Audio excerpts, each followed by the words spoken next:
শামসুদ্দিন ইলিয়াস সমস্ত বাংলা আবার দখল করে ফেললেন। এরপর বারবার হাত পরিবর্তন হয়ে যাচ্ছে। এরপরে এলেন রাজা গণেশ এবং তার বংশ, তারপরে এবার হাফসি রাজারা, এবারে হুসেন শাহ তার বংশধরেরা। শেরশাহ তিনি দীর্ঘদিন ধরে বাংলা শাসন করেছিলেন। তারপরে এসেছিলেন মুঘল শাসন, মুঘল সম্রাটরা। সাধারণ মানুষ যুদ্ধ আর নানাবিধ সামাজিক অত্যাচারে নিপিষ্ট হতে হতে চরম সীমায় যখন এসে পৌঁছেছে। একটা সুন্দর গল্প আছে। একজন সেই কুলীন ব্রাহ্মণ, তিনি রোজই যান গ্রামে এবং গিয়ে একটা সালিশি সভা বসান। কারোর না কারোর কিছু না কিছু অপরাধে তাকে জাতিচ্যুত করেন এবং খুব গর্বের সঙ্গে খড়ম পড়ে ঘরে এসে বউকে বলেন, আজ একটিকে জাতিচ্যুত করলাম। করতে করতে একদিন তিনি সে স্ত্রীকে বলছেন, আজ যে শেষ যে গ্রামবাসী ছিল ওটাকেও জাতিচ্যুত করে দিলাম। তখন তার স্ত্রী নাকি একটু কমেন্ট করেছিলেন, খুবই ভয় পেতেন স্বামীকে, তবু নিচু গলায় কমেন্ট করে বললেন, জাতিচ্যুত করলে না হলে? কেননা ওরা তো সব একটা জাতি হলো, সবাইকে জাতিচ্যুত করতে করতে সেই জাতিচ্যুতর একটা জাতি হলো, আর তুমি একলা হয়ে গেলে। এখন সেই যে অবস্থাটা, সেই সমানে যে সামাজিক অত্যাচার চলছিল, তাদেরকে সাহায্য করার বদলে এই ধরনের সমস্ত কিছু। তখনকার দিনে যখন মুসলিম সেনারা, বিশেষ করে মুঘল আমলে এটা হয়েছিল, তারা গিয়ে কোনো নারীকে স্পর্শ করলে তারা ধরে নিয়ে যেত না, শুধু স্পর্শ করে চলে যেত। এদের আত্মীয় স্বজনরা নিয়ে গিয়ে পৌঁছে দিয়ে আসতো। কেন না, মুসলমানরা ছুঁয়ে দিয়ে চোখে আর ঘরে নেওয়া যাবে না, এই আমাদের প্রথা ছিল। এই যে মানসিক একটা কন্ডিশন থেকে তখন আমাদের কেমন ভাবে চৈতন্য যে বাঁচাচ্ছেন, ভগবান শ্রী চৈতন্য রূপ ধারণ করে এই জগন্নাথ এবং শচীর গৃহে অবতীর্ণ হচ্ছেন। হুসেন শাহের আমলেই চৈতন্য দেবের আবির্ভাব। তার ধর্ম বিপ্লব এমন এক গভীর সমাজ বিপ্লবের রূপ নিয়েছিল যে সমগ্র ভারতের ইতিহাসে তা এক অভূতপূর্ব ঘটনা হয়ে আছে। শাসক বর্গের অপশাসন এবং সামাজিক অন্যায় অবিচারের বিরুদ্ধে সাধারণ মানুষকে তিনি তার ভক্তিবাদী ধর্মের মাধ্যমে সকলের সঙ্গে সমানভাবে মাথা তুলে দাঁড়াবার অধিকার দিয়েছিলেন। এই হচ্ছে সব থেকে বড় কন্ট্রিবিউশন চৈতন্য মহাপ্রভু। তিনি নারী এবং নিজ জাতিকে ওদের ভাষায় বলেন কোল দিয়েছিলেন, অর্থাৎ আলিঙ্গন করেছিলেন, আশ্রয় দিয়েছিলেন, গ্রহণ করেছিলেন। তো এইটা হচ্ছে তখন একটা বিরাট ইউনিটি, বিশাল শক্তি জেগে উঠছে। পরবর্তীকালে আমরা দেখছি সেই সেম জিনিস শ্রীরামকৃষ্ণ বিবেকানন্দ করছেন। My gods are those whom by mistake you call as man. তারপরেই বলছেন, my special object of worship is the poor, the downtrodden, the illiterate, the oppressed. Vivekananda বলছেন। যখন ঠাকুরের উৎসব হবে দক্ষিণেশ্বরে, এই কৌলিন্য প্রথা, এই যে সমস্ত ব্রাহ্মণ্য প্রথা কিছুদিন আগে পর্যন্ত ছিল। বিবেকানন্দ যেহেতু ব্রাহ্মণ ছিলেন না এবং তিনি সমুদ্র পার করে বাইরে গিয়েছিলেন, ফিরে আসার পর দক্ষিণেশ্বরে তিনি যখন গেছিলেন প্রথমবারে, তখন চলে আসার পর পুরো মন্দিরটা গঙ্গা জল দিয়ে ধোয়া হয়েছে। অথচ বিবেকানন্দ সেই তিনি যাকে মা বলছেন, ঠাকুর ওকে মাথায় করে রাখতেন। দ্বিতীয়বারে ঢুকতেই দেওয়া হয়নি। একবার যখন দক্ষিণেশ্বরে ঠাকুরের জন্ম উৎসব পালন করবে বলেছিল, তখন ওরা বলেছিলেন যেহেতু নিচু শ্রেণীর মহিলারা আসছেন, কেননা ঠাকুর যেতেন নটি বিনোদিনী ওদের কাছে, সেই সমস্ত নটিরা তখন আসতো, সব শ্রেণীর মানুষরা আসতো। ওরা বলেছিল এদেরকে ঢুকতে দেব না, বড় ঘরের মেয়েরা আসতে পারবে না ইত্যাদি। তো স্বামীজি বলেছিলেন, তুমি বড় ঘরে ওদের জন্য ভেবো না, এদের জন্যই শ্রীরামকৃষ্ণ এসেছিলেন। এই যে ভাবটা আমরা দেখছি, এই মানুষকে কখনো অপমান করছেন না অবতার, আমরা করছি। আমরা ওইভাবে সৃষ্টি করে দিচ্ছি যারা ধর্মের কিছু বুঝি না, অথচ ধর্ম নিয়ে ব্যাখ্যা করবার চেষ্টা করি। হুসেন শাহ তখন গৌড়ের সুলতান। তার রাজধানী সংলগ্ন রামকেলিতে গিয়ে চৈতন্যদেব হুসেন শাহের 2 মন্ত্রীকে তার প্রেম ও ভক্তি ধর্মে দীক্ষিত করে ইতিহাসের এক অত্যন্ত গুরুত্বপূর্ণ নতুন অধ্যায়ের সূচনা করেছিলেন। হুসেন শাহের পরেই যিনি গৌড়ের সব থেকে ক্ষমতাশালী পদটিতে ছিলেন, সেই প্রধানমন্ত্রী সাকার মল্লিক চৈতন্যদেবের কাছে দীক্ষা নিয়ে সনাতন নামে আত্মপ্রকাশ করেন।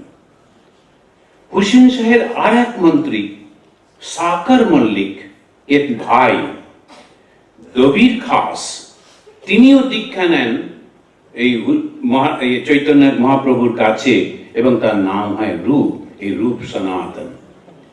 এই রূপ সনাতনকে চৈতন্যদেব দীক্ষা দিলেন। রূপ সনাতন চৈতন্যদেবের অসাধারণ সৃষ্টি।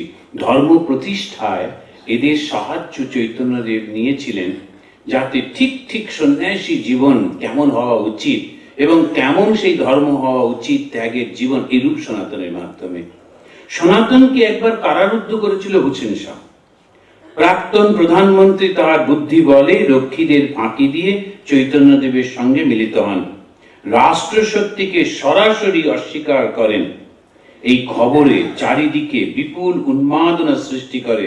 চৈতন্যদেবের বিজয় সংবাদ দিকে দিকে ছড়িয়ে পড়ে। ভক্তির বাধাবন্ধনহীন পথে চৈতন্যদেব মিলিয়ে দিয়েছিলেন ভারতের জনসাধারণকে। সমস্ত মানুষ তখন একজনকে পেয়েছিল যার উপর নির্ভর করা যায়, যে আমাদের রক্ষা করতে পারে। যখন সেই হুসেন শাহকে অস্বীকার করে তার সেই প্রধানমন্ত্রী, প্রাক্তন প্রধানমন্ত্রী চৈতন্যদেবের সঙ্গে এসে তিনি ঘুরছেন, তখন কিন্তু ওকে আক্রমণ করেননি, বন্দী করবার চেষ্টা করেননি। কেন? হাজার হাজার মানুষ তখন তাকে ঘিরে রয়েছে। এই জনশক্তিকে চৈতন্যদেব ব্যবহার করেছিলেন, একত্রিত করেছিলেন এবং তাদের মধ্যে একটা প্রচন্ড অসাধারণ ধর্মের ভাব দিয়ে তিনি দুটো ভাব দিয়েছিলেন ধর্মটাকে। সাধারণ মানুষকে বলেছিলেন শুধু নাম করো তাহলেই হবে, এবং যারা তার কাছে খুব কাছে আসতো তাদেরকে তখন ধর্মের আরেকটু গভীরে যাওয়ার জন্য বলতেন, যেটা আমরা জানি। তিনি বলছেন যে কেমন ভাবে তপস্যা করতে হবে, সাধারণ মানুষের থেকে সম্পূর্ণ অন্যভাবে শিক্ষা দিচ্ছেন। শ্রীরামকৃষ্ণের জীবনের দিকে তাকিয়ে দেখুন, ঠিক সেইভাবে যখন সাধারণ মানুষ আসছেন তখন বলছেন তোমরা তো কত সুন্দর আছো, আমি সব কিছু ত্যাগ করে জ্বলে গেছি, তোমরা গড়ের মধ্যে আছো, ওখান থেকে থাকো। কেন? ওদেরকে যদি বলা হয় ওরা তো ত্যাগ করতে পারবে না, মাঝখান থেকে না ত্যাগ করতে পেরে, না ভোগ করতে পেরে একটা বিকৃত জীবন যাপন করবে। সেই জন্যে ওইখান থেকে নিয়ে যাচ্ছেন তাদেরকে। যে পরবর্তীকালে স্বামীজি যেমন বলছেন, ভুল বলে কোনো জিনিস নেই, পাপ বলে কোনো জিনিস নেই, এটা হচ্ছে lower truth to higher truth. এই যে উৎসাহটা দিচ্ছেন, যে যেখানে আছে শুধু যদি হরিনাম করো দেহ মন শুদ্ধ হয়ে যাচ্ছে, এই শক্তিতে তাদেরকে একসঙ্গে করে ফেললেন। চৈতন্য চরিতামৃতে এই সুন্দর বর্ণনা করছেন। এই চৈতন্যদেব তার সেই সম্পর্কে ডক্টর রমেশচন্দ্র মজুমদার, বিখ্যাত ঐতিহাসিক, তিনি একটি মূল্যায়ন দিয়েছেন। তিনি বলছেন শ্রী চৈতন্যের আবির্ভাব মধ্যযুগে বাংলার একটি বিশিষ্ট ঘটনা। চৈতন্যের বলিষ্ঠ পুরুষতা, বিশিষ্ট সাত্ত্বিক ভাব, অসাধারণ ব্যক্তিত্ব রাধাকৃষ্ণের প্রেমমূলক বৈষ্ণব ধর্মকে এক অতি উচ্চ স্তরে তুলেছিল। পবিত্র ভক্তির উচ্ছ্বাস ও হরিনাম সংকীর্তন এবং রাধাকৃষ্ণের প্রেমের যে উচ্চ আদর্শ তাহার নিজের জীবনে রূপায়িত হয়েছিল, তাহার প্রবাহ সমস্ত বাংলাদেশকে প্লাবিত করেছিল। এই যে হরিনামের যে একটা অদ্ভুত আকর্ষণ, সেটা একটা ছোট্ট ঘটনা মনে পড়ছে। সেটা হচ্ছে আমাদের স্বামী প্রেমানন্দজি, রামকৃষ্ণের শিষ্য, তিনি তখন জগন্নাথ মহাপ্রভুর ওখানে প্রণাম করে মন্দির থেকে বেরোচ্ছেন। তিনি দেখলেন একজন খ্রিস্টান পাদ্রী, সে হিন্দু ধর্মের নিন্দা করছে, জগন্নাথ মহাপ্রভুর নিন্দা করছে। তখন তিনি তাকে বাধা দিলেন না, বারণ করলেন না, ঝগড়া করলেন না, শুধু তার কাছাকাছি দাঁড়িয়ে কৃষ্ণ নাম শুরু করলেন। এবং যেহেতু শ্রীরামকৃষ্ণ বলছেন ও হচ্ছে রাধার অংশ, ওর হাড় পর্যন্ত শুদ্ধ, সেই রাধা যখন কৃষ্ণ নাম করছে আমরা অনুভব করতে পারি সমস্ত মানুষ আকর্ষিত হয়ে এই যে লোকটি বক্তৃতা করছিল পাত্রী, তাকে ছেড়ে দিয়ে ওনার সঙ্গে যোগ দিল। ধীরে ধীরে প্রচন্ড আকারে পরিণাম হতে লাগলো। এবং যখন সে হরিধ্বনি হয়, আপনারা শুনেছেন কিনা জানি না, আসামের কোন কোন জায়গায় আমি শুনেছি, যখন সে 100টা খোল বাজছে, করতাল বাজছে, হরিধ্বনি হচ্ছে, উলুধ্বনি হচ্ছে, তখন একটা অদ্ভুত পরিবেশ সৃষ্টি হয়। তখন আপনার শরীরের কি অসুখ, কোথায় কি, কিচ্ছু বুঝতে পারা যায় না। একটা এমন মাদকতায় মনটাকে তুলে নিয়ে যায়। তো সেইটা যদি ধরে রাখা যায়, তো উনি বলছেন যে এইরকম যখন একটা অবস্থা, তখন এই হরিনামের শুধু নাম কীর্তনের ফলে এটা, তখন অবশ্য পরবর্তীকালে আমরা জানি যে ঠাকুর এসে একটু ওকে বকাবকি করলেন, কেননা মহারাজের বেশ একটু গর্ব হলো বোধ হয়। তো তিনি ভেবেছিলেন যে এটাকে থামিয়েছি, বন্ধ করেছি, তাড়িয়েছি। ভেতরে একটুখানি তার দেশপ্রেম খুব ছিল প্রেমানন্দজির। তিনি যখন লোকেরা খেলা দেখতে যেত নৌকো করে কলকাতার দিকে, তখন ওদেরকে ডেকে খাওয়াতেন। আবার শুধু তাই না, যখন ফিরত খবর নিতেন যে ইন্ডিয়ান টিমটা জিতেছে কিনা, গোষ্ঠপাল ইত্যাদি, সে জিতেছে কিনা ওরা ইত্যাদি। সুতরাং তিনি খুব খুশি হয়েছিলেন যে সাহেবটাকে বেশ একটু অপমান করা গেছে, ওখান থেকে তাড়ানো গেছে। তাই ঠাকুর পরবর্তীকালে এসে বললেন, ও আমার নাম করছিল, তুই ওকে এরকম করলি কেন? তো ঠাকুর বোঝা মুশকিল। তো সেই জন্যে কিন্তু এই যে অবস্থাটা আমরা দেখতে পাচ্ছি যে তিনি শুধু হরিনামের মাধ্যমে মানুষের মধ্যে কি প্রচন্ড উৎসাহ এবং সাহস জাগিয়ে দিচ্ছেন।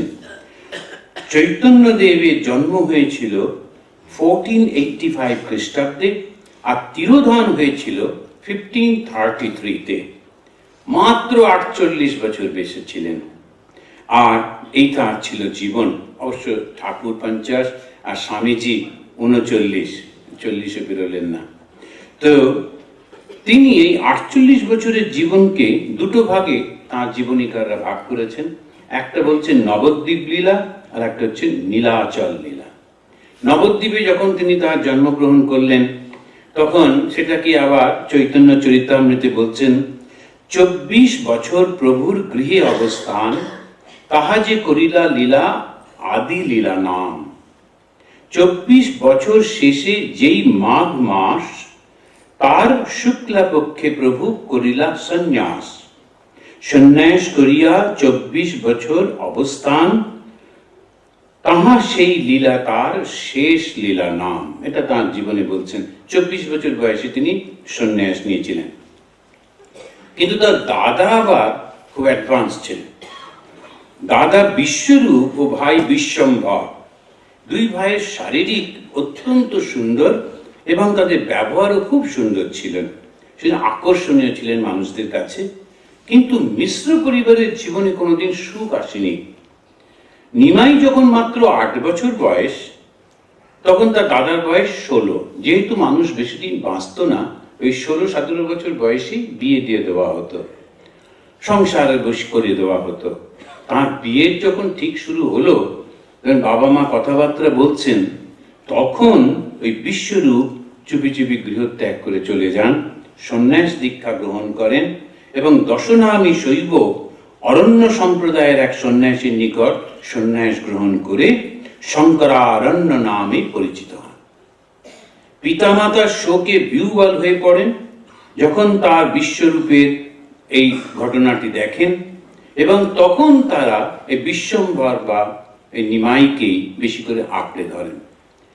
এর আগের জীবনে আমরা দেখছি নিমাই, আপনারা সবাই প্রায় সব এই ঘটনাগুলো আমি একটু বাদ দিয়েছি, সময়টাও কম বলে। ছোটবেলায় তিনি যেমন নানান রকম করতেন, একটা দুটো ঘটনা খুব সুন্দর। সেটা হচ্ছে যখনই তার মা, তিনি খুব শুদ্ধ মহিলা ছিলেন, শুদ্ধাচার পছন্দ করতেন। নিমাই যখন কিছু চাইতো, যদি না পেত, তো মাকে মানাবার জন্যে ও গিয়ে একটা নোংরা জায়গায় বসে পড়ত, আর কিছুতেই সেখান থেকে উঠতো না। আর মাঝে মাঝে ওই নোংরাটা ছুঁয়ে এসে মাকে ছুঁয়ে দেবার সে একটু অভিনয় করত। মা ভয় পেয়ে তখন তার আবদারটা মেনে নিতেন বেশিরভাগ ক্ষেত্রে। কিন্তু নিমাইয়ের একটা অদ্ভুত জিনিস ছিল, যখনই ওর রেগে যেত, ছোট বাচ্চা প্রচন্ড ভাঙচুর করছে, জিনিস ফেলে দিচ্ছে, যেটি চাই তো চাই, সেই রকম সময় যদি কেউ হরিনাম করতো ও চুপ করে যেতেন, তখন একদম শান্ত হয়ে যেতেন। যখন এই বিশ্বম্ভর পড়াশুনো করছেন এরকম ভাবে, তখন তার বাবা যখন ও সন্ন্যাস হয়ে গেল, তখন দেখলেন নিমাইও খুব পড়াশোনায় মন দিয়েছিলেন। আর নিমাই অত্যন্ত দুরন্ত ছিলেন। গিয়ে নদীতে ঝাঁপ দিয়ে যখন সকলে জপ তপ করছে, তখনকার দিনের মানুষ গঙ্গা স্নান করে গঙ্গায় দাঁড়িয়ে জপ করছে, ও তখন পাশ থেকে বন্ধুদের নিয়ে ঝাঁপিয়ে পড়ে ওদের গায়ে জল ছিটা দিয়ে এরকম সব করতো। এবং শুধু তাই না, বাড়িতে যখন একজন অতিথি এসছেন, ছোট্ট নিমাই সে ভোগ দিয়েছেন, সে অতিথি ভোগ দিয়ে বসে চিন্তা করছেন, ভগবান খাচ্ছেন বলে নিমাই এসে খেয়ে পালিয়ে গেছে। এখন এইরকম দুবার তিনবার করেছিলেন, গলায় মালা করে নিয়েছিলেন, প্রত্যেকটা ভাবে এগুলো দেখা যেত। আর শুধু তাই না, তার মা বাবাকে বোঝাবার জন্য নানান রকম মিরাকল করতেন। একদম ছোট্ট শিশু যিনি বিছানায় শুয়েছিলেন, তখন তার মা বাবা দেখছেন কেমন যেন বড় বড় পা তার ঘরেতে ঢুকেছেন। তিনি যে শ্রীকৃষ্ণ, তিনি যে সেই বিষ্ণু, সেইগুলো নানান ভাবে ছোটবেলা থেকেই তার প্রমাণ ছিল। তীক্ষ্ণ মেধা ছিল আর তীব্র বৈরাগ্য ছিল। তিনি একটা অসাধারণ বই লিখছিলেন, সেই বইটি তিনি তার বন্ধুকে পড়ে শোনালেন। কিন্তু শোনাতে গিয়ে দেখলেন যে বর্ণনা, তখন তার বন্ধু কাঁদছেন। কি হলো তোমার? আমিও এর উপরে টিকা লিখছিলাম, কিন্তু এখন দেখছি তোমার এই টিকাটা শুনে যে তোমার টিকা পাবলিশ হলে আমারটা আর কেউ পড়বে না। সঙ্গে সঙ্গে সমস্ত পাতা গঙ্গায় ফেলে দিলেন, তোমারটাই পড়বে সবাই, আমারটা দরকার নেই। এখন এই যে প্রচন্ড ত্যাগ, আর যারা লেখে আর এক বিপদ, শুধু লিখলেই তো হলো না, এবার তার জন্য পাঠক চাই। একজন ভদ্রলোক, তিনি কিছু লিখেছেন, লিখে রোজ আমাকে একটা ইমেল, আপনি এই বইটা বিক্রি করুন। আমি যে আচ্ছা, আপনাকে কি আমি লিখতে বলেছি? আমাকে বিক্রি করবার জন্য তো চাপ দিচ্ছেন কেন? সে একটা মহা উৎপাত। কেউ কিছু লিখলে সে আবার শ্রোতা যায়, এবং ওদের ধারণা একমাত্র সাধুদের কোনো কাজ নেই, সুতরাং এরা কেন পড়বে না। তো একজন কবিতা পাঠিয়েছেন, বলছেন এটা পুরোটা পড়ে, আবার চালাক আছেন, পড়ে নেবেন তা বলেননি, পড়ে কমেন্ট করবেন এটা কিরকম লিখেছি। আর একজনের কাছ থেকে প্রায়ই আমরা চিঠি পাই ইমেলে যে প্লিজ ক্রিটিসাইজ। আমরা অবশ্য ডিলিট করে দিই যে না, ক্রিটিসাইজ যখন করতে হবে, মা বলেছেন দোষ দেখো না, সেই জন্য এটা দেখিই না। এখন আমরা দেখলাম যে নিমাই, তিনি এত বড়, এত কষ্ট করে তিনি যখন ভাষ্য লিখলেন, লেখার পর অকাতরে ওটাকে ফেলে দিচ্ছেন। কিন্তু দাদা যখন সন্ন্যাসী হয়ে চলে গেলেন, তখন তিনি একদম শান্ত হয়ে গেলেন। চঞ্চল বিশ্বম্ভর দাদার গৃহত্যাগের পরে অত্যন্ত শান্ত হয়ে যান, মন দিয়ে পড়াশোনা শুরু করেন। ওর বাবার খুব ভয় হলো, আবার যদি ঠিক ওই বিশ্বরূপের মতো ও এত পড়াশোনা করছে, আবার যদি ওই রকম হয়ে যায়। তখন তিনি ওর পড়া বন্ধ করে দিয়েছিলেন। যখন পড়া বন্ধ করে দিলেন, উনিও আবার খেলাধুলায় মন দিলেন, খুব চঞ্চল হয়ে গেলেন। তখন অনেকে এসে আবার তার বাবাকে বুঝিয়ে টুজিয়ে আবার ভর্তি হলেন, পড়াশোনা করতে লাগলেন। তার জীবনটা দেখলে মনে হয় যেন আমাদের জীবনের মতোই, অতি সাধারণভাবে সেই জীবন গড়ে উঠছে। কিন্তু ধীরে ধীরে তিনি বড় হলেন, এবং তার মায়ের আগ্রহে লক্ষ্মী দেবী নামে এক অতি সুন্দরী বালিকাকে তিনি বিয়ে করলেন। আবার মা যখন, তার মা শচী দেবী তার শ্বশুর বাড়িতে গিয়েছিলেন শ্রীহট্টে। শ্রীহট্ট থেকে যখন ফিরছেন, তিনি তখন মা হবেন। তাই তার শাশুড়ি বলেছিলেন, আমি যেন আমার এই ছেলেকে দেখতে পাই, নাতিকে যেন দেখতে পাই। এটি মনে রেখেছিলেন তিনি। ইতিমধ্যে তার স্বামী মারা গেছেন, নিমাই আস্তে আস্তে বড় হলো, বিশ্বরূপ ঘর ছেড়ে চলে গেছেন, নিমাই বড় হয়েছে। তখন নিমাইকে বললেন, দেখো আমি কথা দিয়েছিলাম তোমার ঠাকুমাকে যে তুমি তোমাকে দেখাবো, কিন্তু তোমার বাবা মারা গেছেন, কেমন করে যাব, সুতরাং তুমি একলা চলে যাও। নিমাই একলা বেরোলেন। তখনকার দিনের ওই দীর্ঘ পথ। তবে একটা জিনিস হলো, যেমন স্বামী বিবেকানন্দ ভারতবর্ষ ঘুরে দেখেছিলেন, নিমাই তেমনি বাংলার বিভিন্ন প্রান্তর ঘুরতে ঘুরতে গিয়ে সেই চট্টগ্রামে, বাংলাদেশের কোনাতে, সেখানে তার ঠাকুমার কাছে পৌঁছলেন। ঠাকুমা তাকে দেখে খুব খুশি হয়ে গেলেন। তার নাম ছিল শোভা দেবী। তিনি অত্যন্ত খুশি হলেন। তখনকার দিনের মানুষ যখনই কোনো ব্রাহ্মণ পণ্ডিত ঘরেতে যাচ্ছে বা গ্রামের উপর দিয়ে যাচ্ছে, তো তাদেরকে ওরা সবসময় সিধা দিতেন, নানান রকমের উপঢৌকন দিতেন। সেই সমস্ত নিয়ে অনেক জিনিসপত্র, কাপড় জামা টাকা পয়সা নিয়ে নিমাই যখন ঘরে ফিরলেন, এসে দেখলেন তার খুব প্রিয় তার স্ত্রী সর্পদংশনে মারা গেছেন। এখন এই যে মানসিকতা তখন হলো, সেই অবস্থার পরে আবার তিনি সবার অনুরোধে আরেকটি বিয়ে করেছিলেন, এবং সেটি ছিল তার সেই স্ত্রীর নাম ছিল বিষ্ণুপ্রিয়া। বিষ্ণুপ্রিয়া সম্পর্কে আমরা অনেক বেশি খুব তথ্য জানি না, কিন্তু যেটুকু জানা যায় সেটা অসাধারণ। নিমাই যখন সন্ন্যাস নিয়ে চলে গেলেন, পরবর্তীকালে তিনি ওইভাবে থাকতেন, প্রতিদিন জপ করতেন, আর জপের শেষে একটা করে তিনি চাল তুলে তুলে রাখতেন। যতটা জপ করতেন ততটা চাল রাখতেন, এবং সেই চালটা ভগবানকে ভোগ দিয়ে আবার অন্যকে প্রসাদ দিয়ে, ঠাকুরের প্রসাদ, নিজে ওইটুকু গ্রহণ করতেন, তাও নুন খেতেন না। ওইভাবে জীবন ধারণ করতে লাগলেন, তপস্যা করতে লেগেছিলেন। এইবারে নিমাই তিনি যখন ওই অবস্থায় রয়েছেন, সুন্দর পড়াশোনা হচ্ছে, আবার সমস্ত টোল জমে উঠেছে, সেই সময় একজন সন্ন্যাসী এলেন। সেই সন্ন্যাসীর নাম হচ্ছে ঈশ্বরপুরী, স্বামী ঈশ্বরপুরী। তিনি নবদ্বীপে এলেন।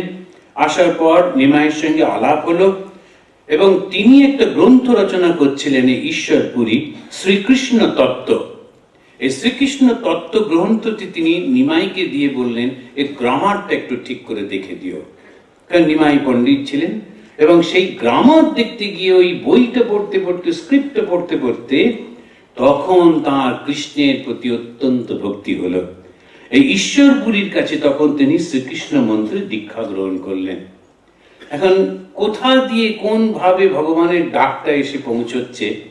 এবার কাটোয়াতে পরবর্তীকালে তিনি যখন আর ঘরে থাকতে পারছেন না, সবাই যখন এসে বলছে তোমার মা স্ত্রী রয়েছেন, তুমি একমাত্র বাড়িতে পুরুষ, তুমি না দেখলে কিভাবে হবে, তখন তিনি বললেন যে আমি খুব চেষ্টা করছি, কিন্তু আমার মনটা আমার বশে থাকছে না। আমার খুব ইচ্ছা আপনাদের কথাটা রাখি, আমার খুব ইচ্ছা সংসারটাকে রক্ষা করি, কিন্তু আমি পারছি না, কি যেন আমাকে টেনে নিয়ে চলে যাচ্ছে। পরবর্তীকালে তিনি গিয়ে কাটোয়াতে প্রাচীন সন্ন্যাসী কেশব ভারতীর কাছে সন্ন্যাস গ্রহণ করে তিনি নাম নিলেন শ্রীকৃষ্ণ চৈতন্য ভারতী। এই শ্রীকৃষ্ণ চৈতন্য ভারতী তিনি এইবার থেকে তার আবার 24 বছরের সেই সন্ন্যাস জীবন শুরু হলো।